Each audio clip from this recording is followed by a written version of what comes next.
Good Friday morning. Small town communities are still picking up the pieces from the tornado that hit 2 weeks ago today. And the Easter Bunny is here, and instead of chocolate eggs, he's got something else in his basket. And our Cardinal weather sports team gives their thoughts on the Sweet 16.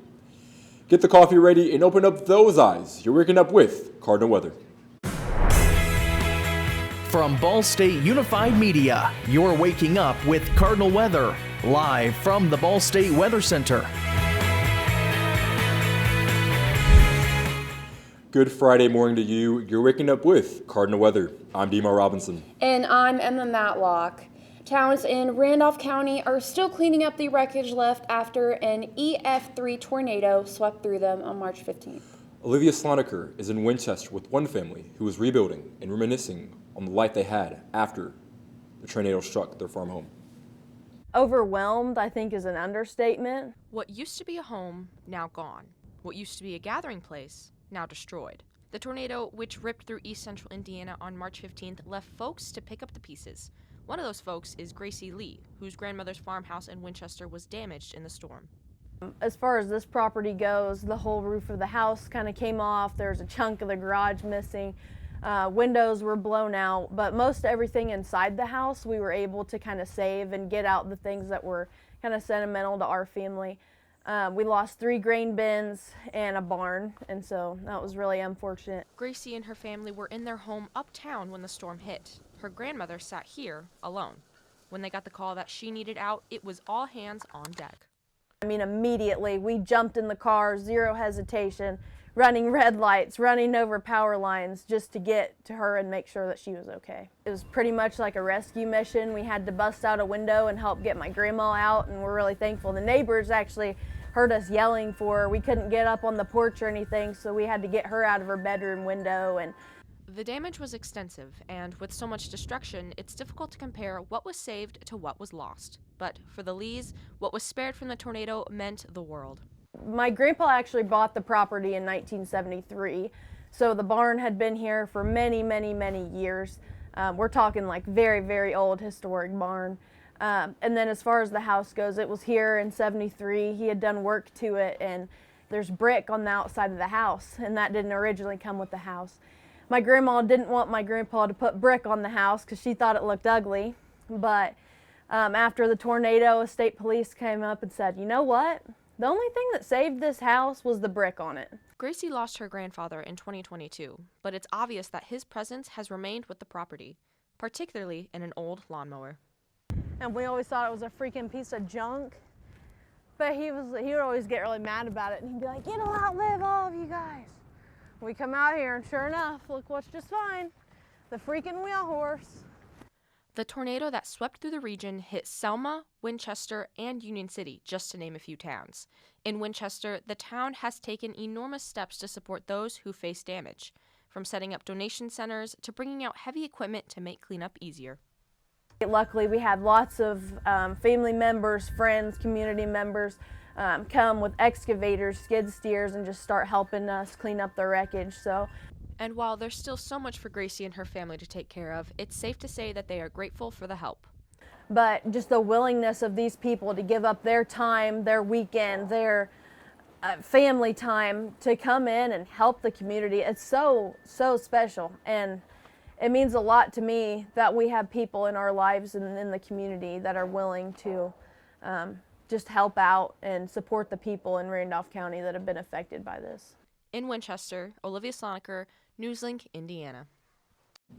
And even 2 weeks after the tornado struck Winchester, the community support is still pouring out. Individuals and businesses are coming together in unimaginable ways to help the victims of the storm. And over in Ohio, the support continues in its own special way. Jennifer Saunders is a woman on a mission to return a lost photo to its rightful owners. It all started a day after storm when Saunders found an unframed 8x10 photograph in her front yard. It showed a toddler on a rocking horse. It has a 2011 date stamp, which would make the teenager a child a teenager now. And Saunders is determined to find the owner. She searched through the neighborhood and scoured social media and various websites without any luck, but she's not giving up. She says as a mother, losing a photo of her children would really hurt.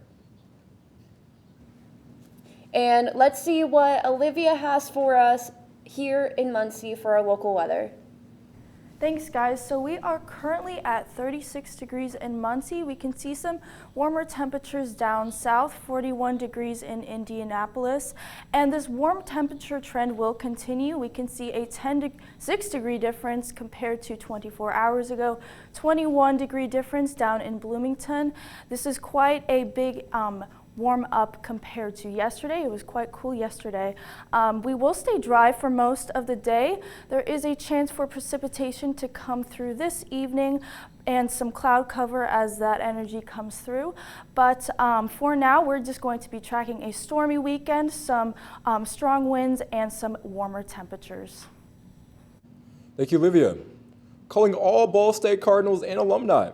For 20 years now, News Link Indiana and Waking Up with Cardinal Weather have had brought you the latest news. We're calling on you to support our program as well as other student media programs with this year's One Ball State Day.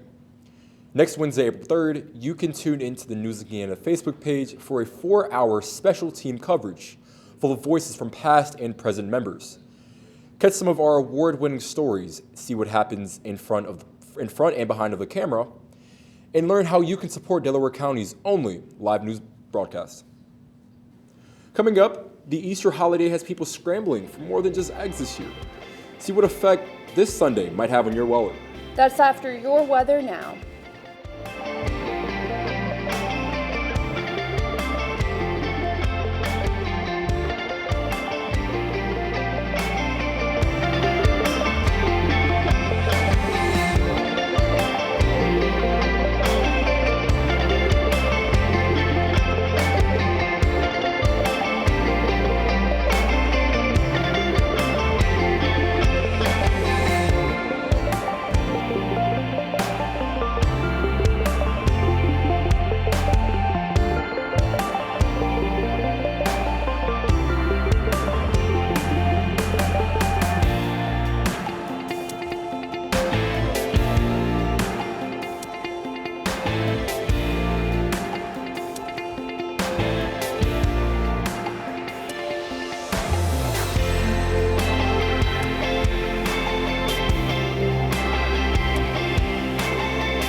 Welcome back. Not even the Easter Bunny can escape inflation. You can expect your Easter basket to cost a lot more this year. That's because chocolate prices are surging and experts say it's only expected to get worse. Retail chocolate prices rose over 11% in 2023, and cocoa futures are up 250% from last March. Now, experts point to adverse weather conditions and crop diseases in West Africa, where 70% of the world's cocoa is produced. To combat rising costs and dwindling supply, many candy companies are touting other options to fill out Easter baskets. In 2023, non-chocolate and gummy candy saw a 12% increase. Easter is this Sunday, and this year's Cadbury Bunny is no bunny at all. On Monday, Cadbury parent company Hershey announced that the 2024 Cadbury Bunny is a 2-year-old raccoon from South Florida. Louis the raccoon will soon make his TV debut in a Cadbury commercial. The win also comes with a $7,000 cash prize. This was the 6th annual Cadbury Bunny tryout. It played out in true March Madness fashion, with animal lovers and Cadbury customers voting in a bracket-style elimination tournament on Instagram. Previous winners since 2019 included a rescue cat, a frog, and 3 different dogs. I know we have Easter coming up this Sunday, of course, and the kiddos, of course, the festivities of going outside and Easter hunting is really traditional for most. But here in Delaware County, we have some showers coming. Oh, yeah. So I wonder how it is, national, of course. Here is Ian with your national weather update. Well, right now we're back to cold temperatures for this morning because it is 54 degrees in Kansas City, 36 in Muncie, and we're going to warm up quite a bit, especially down here towards the south. Here at 78 in Dallas and Fort Worth, 71 in Kansas City, as that warm air pushes north throughout the rest of the day. But as we're looking at our radar as well, you can see out here towards the west, you can see a little bit of snow out towards the mountainous areas. But what we're really focused on right now in the national weather is out here towards New England. You can see all of these thunderstorms moving along the east coast. And that has actually manifested in terms of a flood watch being issued out here in New England. You can see little spatters here. These little light green areas are actually flood warnings. So this is an ongoing system right now going along the East Coast. So definitely something to pay attention to in the national weather. But looking on the West Coast as well, you can see all this tan right here is a wind advisory. And as that wind pushes up towards the center of the country, down towards the mountainous area of California, you're going to move into that pink winter weather advisory as you see that dump off of the snow in the more mountainous areas in higher elevations. And looking at our precision cast, you're going to see that snow start to go away as you head out west, and those storms are going to push away from the East Coast. But you're going to see more development here in the Midwest towards Chicago and right here in Muncie.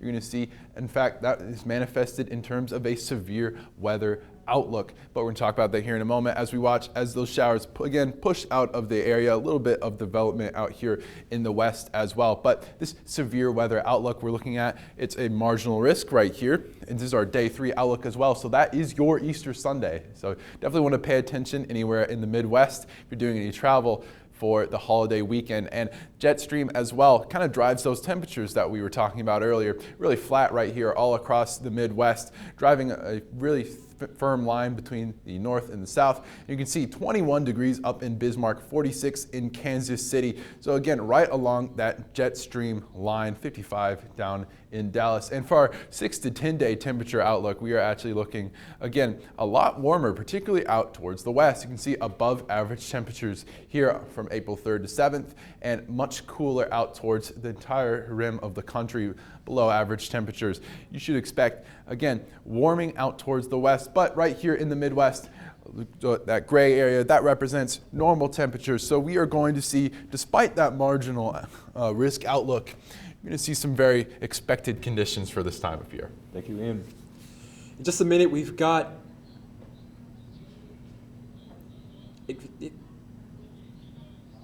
we've got some latest infections on coming up.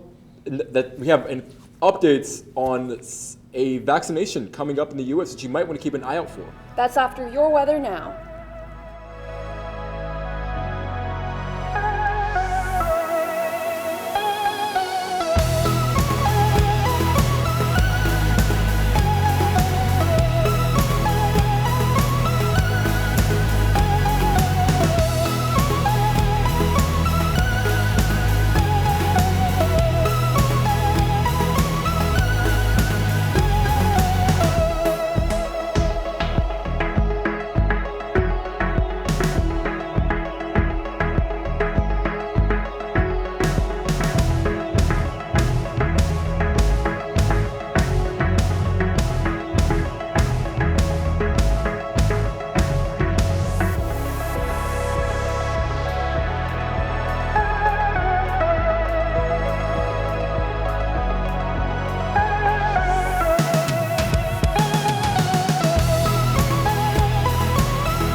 Welcome back. The time is 8:13, and you're looking at a live look outside the Foundational Science Building. The CDC is alerting doctors to watch for unusual symptoms as a rare but serious bacterial infection is on the rise in the U.S. The infections are caused by a strain of Neisseria meningitis bacteria. Meningitis symptoms usually include fever, headache, nausea, and a stiff neck. However, many of the recent cases instead present with bloodstream infections and about 4% with painful infected joints. It's also unusual that the infections are striking middle-aged adults. Normally, meningitis infections strike babies or adolescents and young adults. The CDC says in the cases identified this year, about 1 in 6 people have died, a higher than normal fatality rate for these infections. The agency says its immediate antibiotic treatment is critical. The U.S. Food and Drug Administration has granted emergency use authorization for a drug that will keep high-risk patients from getting COVID-19. Pemgarda is an antibody infusion for people aged 12 or older who aren't likely to have an adequate immune response after vaccination. That includes people who have received stem cell or organ transplants and cancer patients who have medications that suppress the immune system. The drug is given as an infusion in doctor's offices and other healthcare settings, and you can get it as often as every 3 months. Pemgarda is not intended to treat people who have COVID. In fact, you can't take it if you currently had the virus or recently exposed to it. The drug is expected to be available in the next week or two. And of course, it's tossing back over. We just had our national weather update. Here's our local weather update with Olivia. Thanks, guys. So taking a look at the local weather, we can see 36 degrees in Muncie for this morning, 41 degrees down in Indianapolis, 48 degrees in Bloomington. Some warmer temperatures overall as we're getting some warmer air from the south. We can see a 6-degree temperature change compared to 24 hours ago, and then 21-degree change in Bloomington. We can see that airflow is going to come up through Indiana and reach our area going into this weekend, and we are going to experience warmer temperatures. Right now we are clear on the radar. There are some spotty clouds here and there is a chance for some rain to come through this evening, but the biggest chance for rainfall will be on Monday. So we can see this cloud cover coming through the area, and it will make its way through Muncie this evening, along with a possible shower coming through. Taking a closer look at that, we can see just some cloud cover, and then as this southwesterly wind will increase up to 16 miles per hour with some more gusty conditions, we will see some more moderate to heavy rainfall with this system. We can see we'll stay dry, and then that system will come through, and by about past midnight through the evening, overnight hours, we will see the most heavy chance for rainfall. And that will clear out, leaving us with some cloud cover going into Saturday. Along with this system, we are going to see some gusty conditions. We can see up to 34 mile per hour gusts with a northwesterly flow, and then it'll turn southeast with a bit of a die down, about 12 mile per hour gusts, and then they'll pick back up going into Monday with that larger chance for a stronger system to come through. Looking at this Easter weekend, we can see some warmer temperatures, 68 degrees on Saturday, 60 degrees on Sunday. Sadly, we do have a chance for some rainfall on Easter, so be aware of that. Conditions will be a bit gusty, so make sure your eggs are secure in the ground so they don't, blow around and lose all your candy. So looking at Monday, we can see we do have that chance for more severe weather before we do experience a cool down going into next week. So overall, we can see the biggest chance of precipitation for a thunderstorm will be on Monday, and then we're going to cool down just a little bit on Thursday with some more clear and less rainy conditions, hopefully. Thank you, Olivia. Of course, you mentioned this Sunday, of course, not being the best weather for Easter Sunday, but hopefully, families can adjust to that, and of course, make do with their plans. Hopefully the showers are spotty, and then we won't see too much precipitation. Thank you, Olivia. Groundhog Punxsutawney Phil will soon see 2 more shadows following him around, and it won't mean more winter for us. Punxsutawney Phil is now a proud dad to 2 baby groundhogs. His wife Phyllis has just given birth to 2 healthy babies. That's according to the Groundhog Club. The names of the young groundhogs have not been released yet. The infants are with their parents at the Punxsutawney Memorial Library. Visitors can see them through the viewing window. They're round, colorful, and an Easter staple. Brightly colored Easter eggs are an Easter must, and dyeing them is an age-old tradition. Workers at one of the oldest egg dyeing factories in Germany are showing us how it's done. The machines at this chicken farm run around the clock in the days leading up to Easter. The factory boils and dyes up to 800,000 eggs every day. The demand is so high that the factory has to hire seasonal workers to keep up. And they're not the only ones working hard. The farm also has about 120,000 hens that lay almost 1 egg a day. The eggs are then loaded into an egg stove before the food coloring is added. Workers then seal them up while they're hot, which gives them a longer shelf life. Coming up, the Sweet 16 is underway, and our sports team has a breakdown of the games. That's after your weather now.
Welcome back to Cardinal Weather. I'm Jake Dickman. And I'm Jackson White. Sweet 16 matchups are already underway for the final weekend of March, and we have some good ones. Let's start off by taking a look at what happened last night. As you can see, UConn and San Diego State wasn't really a close game. UConn blew them out by 30. Yeah, and UConn had 4 in double digits. Yeah. Clemson did the unthinkable and upset Arizona, a big upset. I don't think a lot of people saw that coming, Jackson. Yeah, and Clemson, they did a really good job shooting over 50% from the field in this game as well. Alabama beating a blue blood in UNC 89-87. I think that was also kind of a surprise. A lot of upsets, honestly. Yeah, I mean, there's this thing called defense. They need to figure it out over there. But both teams had 4 players who had close to 20 points in a really crazy offensive battle. Yeah, and then Illinois beating Iowa State. A little bit of a fan favorite there in Iowa State, but that was a hard-fought game. Illinois deserved that win, though. Yeah, Illinois player Terrence Shannon had 29 points in this one and just had a phenomenal night leading them to the victory. But let's go ahead and look at the games that are happening tonight as March Madness continues on. As our first game here, NC State will be taking on Marquette, and that game will be at 7:09. Yeah, Shaka Smart hopefully can lead Marquette to another Elite Eight. And then we move on now. Purdue taking on Gonzaga. That game will be at 7:39 p.m. That's going to be a great one. Purdue had Gonzaga's number earlier at the Maui Invitational in November, but I can see me a good game. And then we move on to Game 3 as Duke will take on Houston, and that game is at 10:09 p.m. Late game, kind of past my bedtime, but I'm going to stay up and watch it. Yeah, well, you think that's late. Just wait till this last one. Game 4, Creighton taking on Tennessee. This game will be at 10:39 p.m. 2 high-powered offenses. I'm excited. Don't know if I'm going to be staying up for that one, but it's going to be a fun one. Well, I'm going to be honest with you, Jackson. I think all those teams are great, but UConn's going to win the national championship. I mean, blowing out San Diego State in the Sweet 16 by 30 points, I don't think they've played a close game all season. I mean, 31-3 closing out the regular season, coming into March Madness. Big wins at every round. I mean, it kind of feels like it was just like last year. They didn't in the tournament last year. Every single game was won by double digits for them, including the national championship over San Diego State. The rematch this year was even more of a gap. I think that there's just such a big gulf in quality between where UConn is and where a lot of these other teams are. I think that they are just, by all means, the best team in this tournament. They like to win games big. They like to play defense. They can do it on both ends of the court. I don't see anyone really competing with them, and I think it's going to be kind of easy for them to kind of waltz to another national championship. Yeah, well, I'm going to go a little different here with my pick. I'm going to take Purdue to win it all here. Purdue 31-4 on the season. Well, one thing with them is, well, they kind of have a monkey on their back. They lost to a 16 seed last season, and they've lost to a double-digit seed the last 3 seasons. So they kind of got some stuff to get off their chest, and I think they're going to get it done this season. This year they've had 2 games where they beat an 8 seed in their last game versus Utah State, and obviously they beat the 16 seed. So there's not too many lower seeds left to take them out. So, and that's been their issue the past 3 years. So if the top seeds are in it, maybe they could win it all. But they're a really good team. They've improved. They're a phenomenal three-point shooting team, best in the nation, shooting over 40%. Absolutely. I mean, you look at that Utah State game, 106 points is crazy. And they put it up fast, too. Oh, They're absolutely. really fast pace. Zach Edey averaging 25 points per game, 12 rebounds. I mean, he's the best player in the nation for a reason. Oh, and don't forget, last time a 16 seed lost to a 1 seed, they went on the next year to win the national championship. So, like you said, they got a monkey on their back. Hey, they're doing that Virginia arc, you could say. Yeah, absolutely. It's kind of scary, I guess, for the rest of everyone else except UConn. So, Hey, we'll see. But after the break, our Cardinal weather forecasters are here to fill you in on jet streams and how they can play in your spring week. that's after your weather now. Time to shine. All right, let's see how terrible this can go.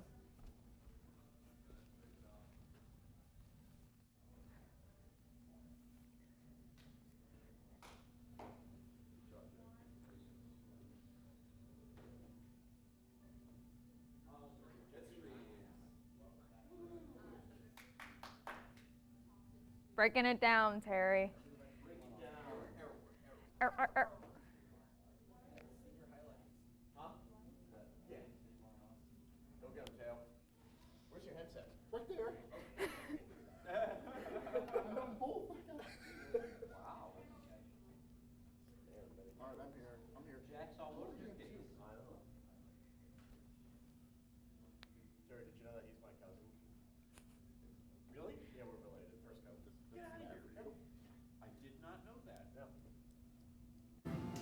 Welcome back. This week's temps have been all over the charts. We're going to go ahead and toss it to Hope with your breaking down the science and to figure out why. Yeah, we're breaking down the science of the jet stream. Now, you might have heard this term either from a broadcast meteorologist or from other weather sources, but many people don't know exactly what the jet stream is. But in simple terms, it's the river of air that separates the cold from the warm. Now, if you think of your ordinary river, you have fast currents, you have slow currents, it goes up, it goes down. That's pretty much what the jet stream is, but in the atmosphere. Now, you have cold air that comes in from the north, pretty much from Canada. Most of the time, this air is dry as it comes over land masses. Not all of the time, but most of the time it does. And then you also have warm air that gets ushered in from the south. And most of the time this comes from the Gulf of Mexico. So that brings in a lot of moisture. And right here, this is the jet stream, and the black right there, that's what kind of drives our weather patterns. And a lot of the times that's what brings in cold and warm fronts. That's the battle of warm air, cold air, trying to take place over an area. And that's what drives most of our weather patterns. Now with the jet stream, you have troughing and you have ridging. Troughing is when air comes in from the north, and that's what brings in cooler air and exemplifies our storm chances as it starts to dig. So stronger troughs is what brings in stronger weather patterns. That's what can bring us the chance of severe weather and strong storms. But we also have ridging. This brings in warmer air from the Gulf of Mexico, and most of the time, not all of the time, but a lot of the time has high pressure associated with it, and that's what drives away low pressure systems and brings us those fair conditions. Now we have two jet streams that kind of dominate the U.S. We have the polar jet stream and we have the subtropical jet stream. The polar jet stream is obviously cold because polar, it comes from the poles, and that's what drives most of our weather pattern, and this is what brings in colder air. But we also have the subtropical jet stream. Now this is what brings in a lot of the moisture as it comes from the tropics, comes from the Gulf of Mexico, and this is what we also call our moisture feed. Now in both hemispheres, the jet stream flows from west to east, and that's because of the rotation of the earth, and it follows the sun. So throughout the season, the jet streams moves up and down. So during the summer, it moves northward as the sun angle is higher and is more towards the north. And during that time, that's when the jet stream is kind of along the Canadian border. It's also located in the troposphere. So down here we have Earth, and the troposphere is the next level away from the Earth. And that's where a lot of the planes fly, and that's why we call it the jet stream. Back to you guys at the desk. Thank you, Hope. I think it's very fascinating to kind of know the science and the why behind what we feel outside. Speaking of outside, how is the weather looking in Muncie? So we are going to have this warm up continue, 68 degrees Saturday for the high for the next 7 days. And we do have some precipitation chances, a possible thunderstorm this weekend, sadly on Sunday on Easter as well. The biggest chance for severe weather will be on Monday. And then once the system clears out, we are going to experience a bit of a cool down Wednesday and going into Thursday. You know, like you mentioned on Sunday, of course, unfortunate, we are getting not the best weather. I think that's really sad. I know many of the kiddos want to go outside and Easter egg hunt, but they can't. They're going to probably come to see their eggs are all wet and stuff, you know. Hopefully not. Hopefully Honestly, not. they're probably going to have to get those like rain jackets on. You know, I'm pretty excited for it though because I do like the weather like that. So, you know, nice weekend for me. Thank you, Olivia. Yeah, you're welcome. And that is all for Cardinal Weather this morning. Thanks for joining us. We'll see you next week. Have a great rest of your Friday and a fantastic weekend.